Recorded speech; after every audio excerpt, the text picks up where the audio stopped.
Hello, Muse. It has been a very long time. And I apologize for that, but things just got a little crazy with the holidays, and even before the holidays, things were crazy.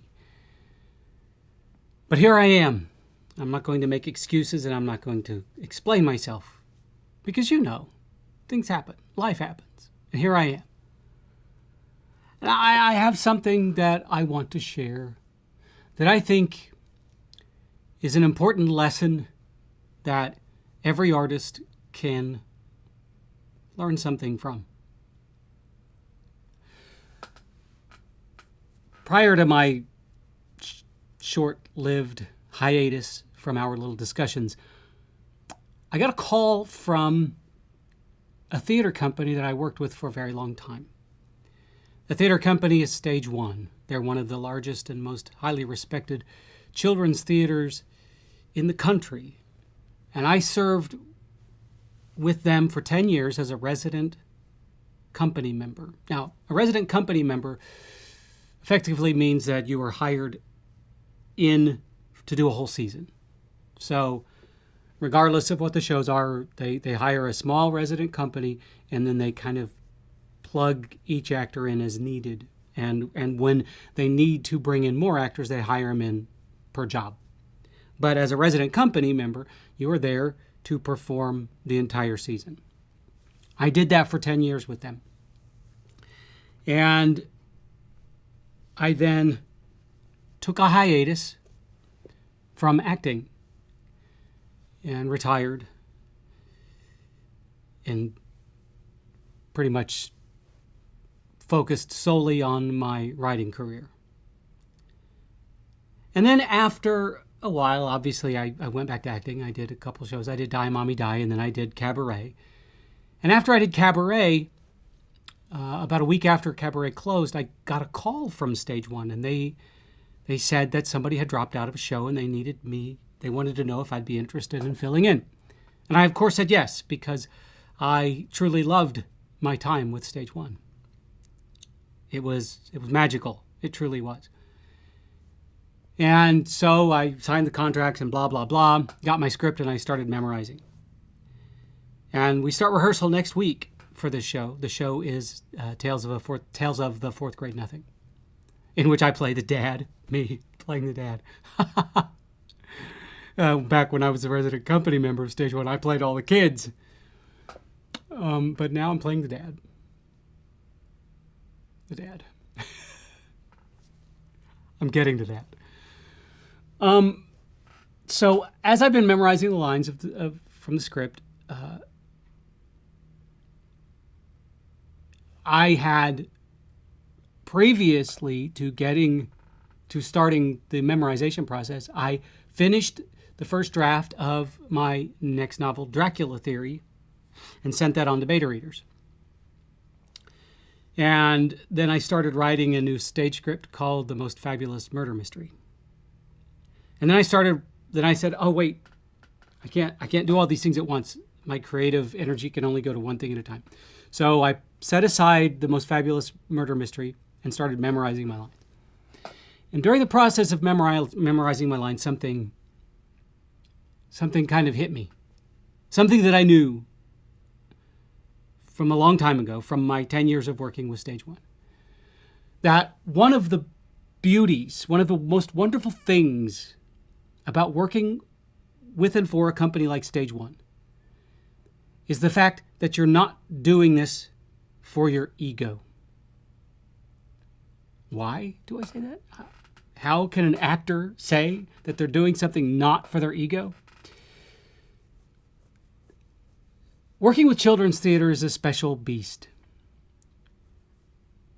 because you kind of sign this metaphorical agreement when you do children's theater that that you fully understand that what you're doing is not for you, but it's for the audience. It is truly for the audience. It is for kids. And what better audience than children? Why? Well, first and foremost, children aren't biased. They're not jaded. When they love something, they truly let you know. And when they hate something, they also truly let you know. When you play the bad guy, you know it right away.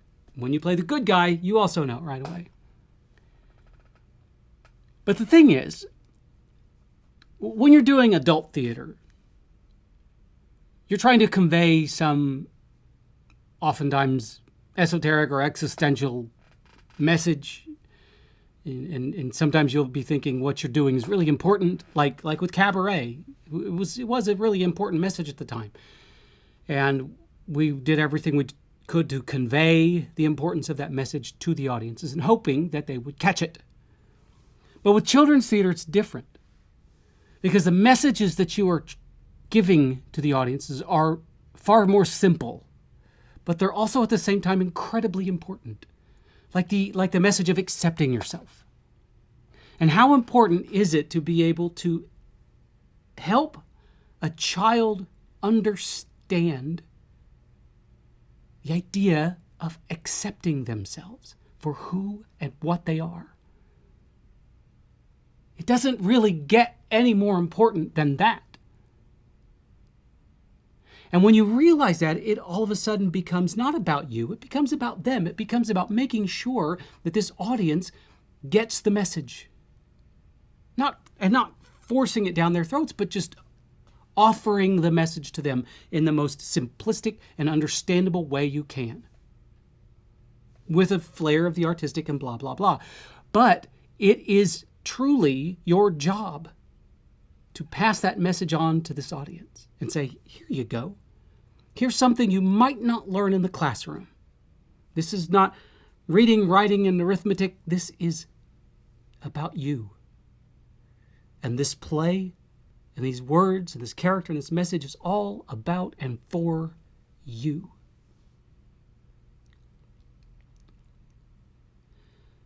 And I remembered when that hit me, I remembered how I lived my life with that idea for 10 years.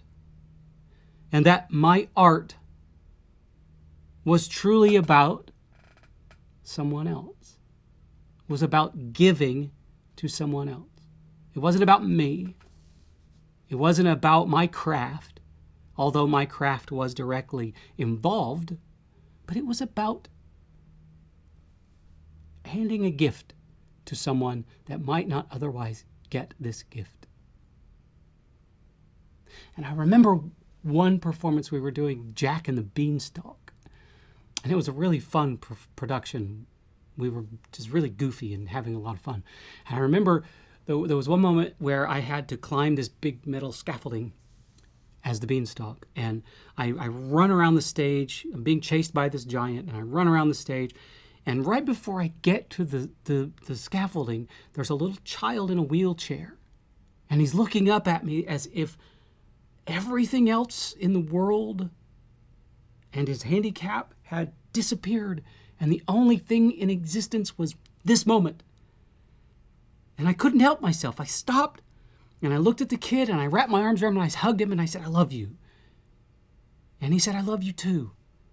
Or actually, he said, I love you, Jack, because I was playing Jack at the time. And he didn't know my name was Jack. He knew my character's name was Jack. And I climbed up the scaffolding and saved the day, I guess. But that little moment with that child was completely indicative of the process and the end goal of children's theater. And that little kid, in that moment, realized that even he could save the world. Despite what nature had given to him, he could still save the world.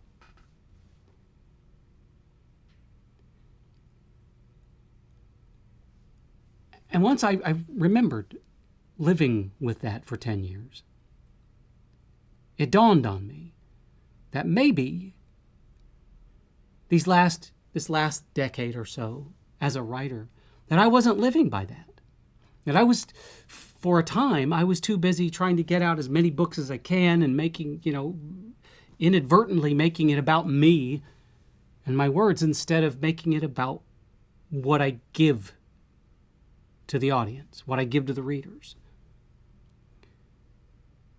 And when that dawned on me, it made me, didn't make me regret anything, because I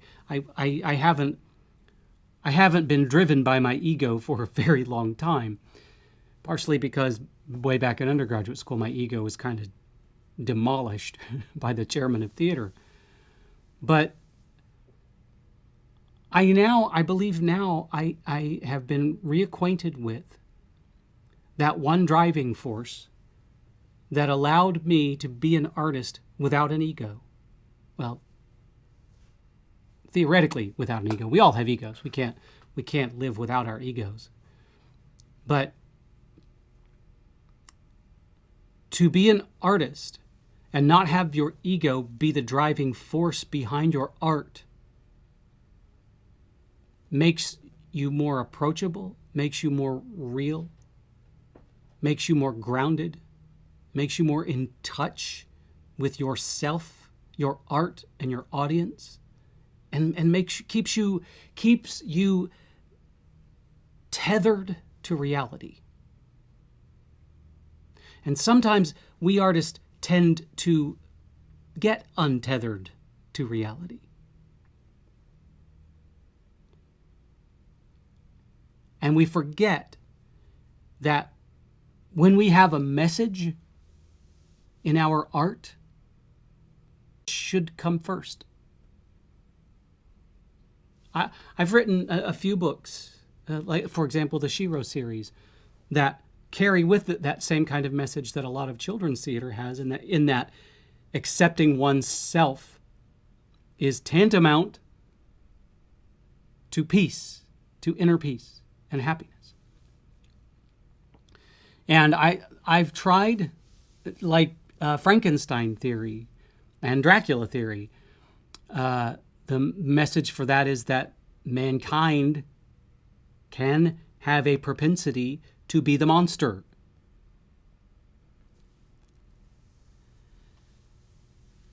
And I have to go back. I have to start looking at my craft, the craft of writing, in the same way that I look at the craft of children's theater, in that the audience is the truth, is the primary reason why I do this, is and handing over a gift of whatever, enlightenment, education, entertainment, handing that over to people is of primary importance. And hopefully, at the same time, there is an important message to be had in what I have created. So I think that, especially now, especially with the world becoming so small, thanks to social media, we have to, as artists, as people, become truly real with one another. I have never been one to try to hide behind a visage of artistry or any sort of false pretense. I am who I am. I have been okay with who I am for a very long time. I know who I am. I know what I am. And I work very hard to not pretend to be something that I'm not. But at the same time, I need to return to that focus and drive that I had for those 10 years that I was a resident company member at Stage One. And thanks to returning to that company, at least for just one show, maybe more, who knows? Hopefully more, I guess, if my schedule will allow it, I can make that a reality. And if you're an artist, regardless of what you create, I would challenge you to consider what I've just talked about. I would challenge you to focus all of your efforts on the understanding that the audience supersedes your ego. And that if you are driven solely by ego as an artist, I would suggest that you step away from your art and reevaluate why you're doing this. Because if ego is the only reason you are here, then you're in it for the wrong reasons. Because that's selfish. And what art needs is selflessness. Yeah. And with that, Muse, I'm going to bid you adieu until the next time, and hopefully there won't be such a long span of time between episodes. But I'm incredibly busy right now. But I promise that I will do my best, because Muse, I love talking to you. Why? Because you are awesome.